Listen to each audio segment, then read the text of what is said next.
Quand un sourd lit un texte de la Bible, il ne perçoit pas forcément d'émotion. Donc il y a tout le côté affect qui n'y est pas, parce que nous on reçoit des émotions en fonction de ce qu'on entend et de ce qu'on met dans le texte. Mais eux reçoivent des émotions au travers de ce qu'ils voient dans la manière de signer, dans l'expression du visage, et tout ça n'apparaît pas dans le texte. Le chat monte à l'arbre. En langue des signes, on va d'abord placer l'arbre. On va ensuite signifier le chat. Et à la fin, le chat va monter à l'arbre. C'est clair qu'un bon nombre de sourds n'ont pas accès direct au texte écrit et donc d'où l'importance de faire une traduction de la Bible en langue des signes.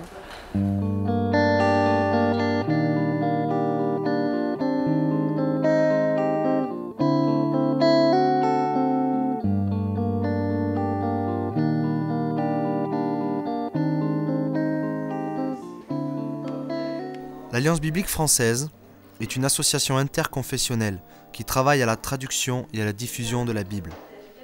Les sourds et malentendants pratiquant la langue des signes française représentent plusieurs milliers d'individus. La majorité d'entre eux ont un accès très limité à la lecture. Plusieurs ne savent pas lire. L'objectif est de proposer à la communauté sourde un premier accès à la Bible, grâce à la traduction de l'évangile de Luc en langue des signes française, LSF. Cette traduction sera présentée sur un support vidéo en DVD. Lorsque des personnes sourdes ou malentendantes participent à des groupes qui se réunissent autour de la Bible, elles n'ont pas d'accès direct au texte et dépendent d'un interprète. Pour un sourd qui n'a jamais perçu le moindre son, les mots sonnent souvent comme des coquilles vides et le fait de pouvoir les lire ou les écrire ne change rien. La langue des signes est le langage naturel de la communauté sourde. Une langue à part entière avec son vocabulaire, sa syntaxe, son génie propre. Comme toute langue, elle possède une pleine capacité d'expression. Puisque la Bible n'a encore jamais été traduite, nombre de mots de vocabulaire biblique ne figurent pas dans la langue des signes française. Ce chantier de traduction sera aussi l'occasion d'enrichir et d'harmoniser le vocabulaire biblique disponible en LSF. 9 groupes de traduction se sont mis au travail, d'abord en France, et en Suisse, puis en Belgique et au Congo-Brazzaville. Ces groupes sont composés de personnes sourdes et entendantes, professeurs de langue des signes, biblistes et interprètes. Un comité de pilotage franco-suisse a été constitué sous l'égide de l'Alliance biblique. Ses membres représentent diverses sensibilités et compétences et sont tous engagés dans le travail de traduction. Le projet, qui a démarré en juin 2007, s'achèvera en mai 2010 avec la parution du DVD contenant l'évangile de Luc. D'ici là, un deuxième chantier de traduction sera lancé autour d'un autre livre de la Bible.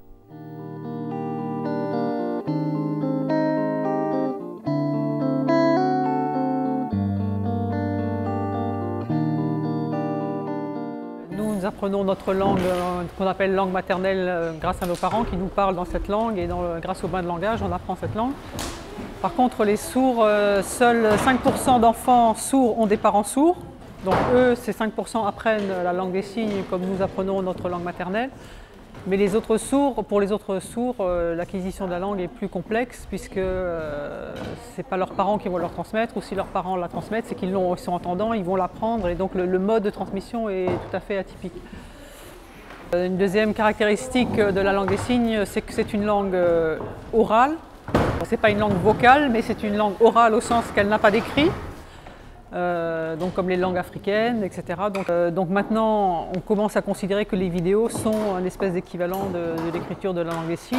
C'est pour ça que c'est important qu'on les fasse bien. Ce projet de traduction de l'évangile en langue des signes est un pari un peu fou. En passe d'être gagné.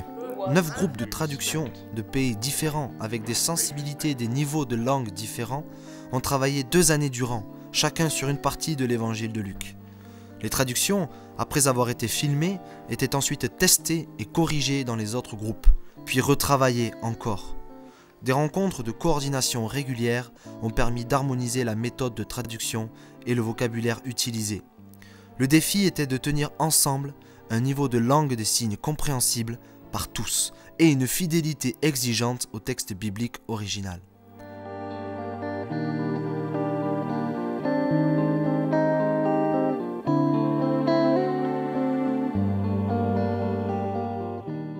La logique visuelle d'un sourd.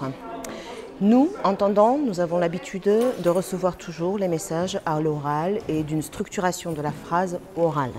Pour une personne sourde, il faut que vous imaginiez que son canal récepteur, c'est la vision. Donc, toute sa structure de pensée et de construction de sa langue, qui est la langue des signes, est une structure visuelle.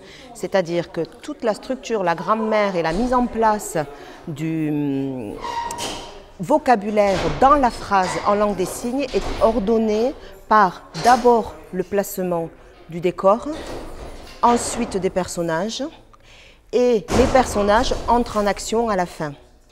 Donc pour toute traduction, tout travail de traduction d'un texte, d'un discours, etc., il faut s'approprier cette inculturation, cette culture sourde, cette logique visuelle, et vraiment entrer là-dedans pour pouvoir rendre un message qui soit fluide, lisible, compréhensible par les sourds.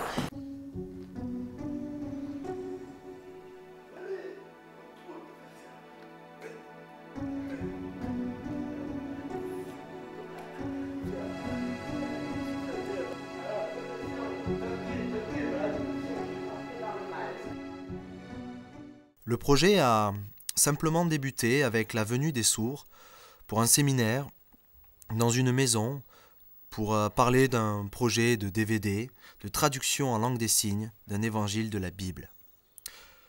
Nous n'avons pas voulu nous renfermer sur nous-mêmes, mais élargir nos horizons et faire appel aux sourds et entendants suisses, belges, anglais, des sourds africains du Congo et de France. En tout, nous étions une trentaine de personnes et nous avons réfléchi au projet pendant 3 jours. Pour rechercher comment être d'accord à la fois sur la diffusion du DVD, mais aussi sur le type de langage à signer. Ceci pour propager l'évangile à des sourds qui pourront bien sûr comprendre la traduction signée. Nous avons organisé notre travail durant ces 3 jours autour de différents groupes.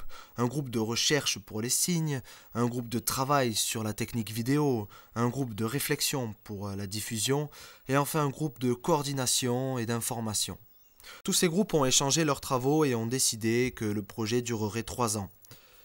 Des mails se sont envoyés et tous nos échanges ont été affinés par le responsable coordinateur de l'ABF qui a contrôlé vraiment si le travail était bon et qui a surtout veillé au respect des dates que nous avions fixées avec notre calendrier.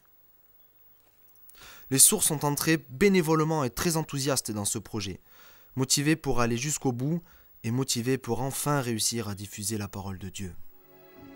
Notre groupe par moi a présenté le travail sur tous les signes religieux. 2 étapes décisives restent encore à franchir. D'une part, le tournage final de l'ensemble des séquences traduites, soit 6 heures de film au total, avec l'aide de signeurs désignés dans chacun des groupes. D'autre part, le montage de ces images et la réalisation du DVD, qui comprendra le chapitrage, la conception des menus avec des mots de vocabulaire expliqués et des introductions.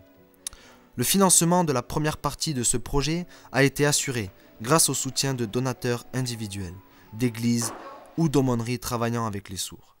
Pour nous aider à couvrir les dépenses restantes, nous devons encore trouver de nouveaux soutiens. Vous pouvez concrètement contribuer à ce grand projet en train de voir le jour. Un évangile entier, pour la première fois accessible à la communauté sourde.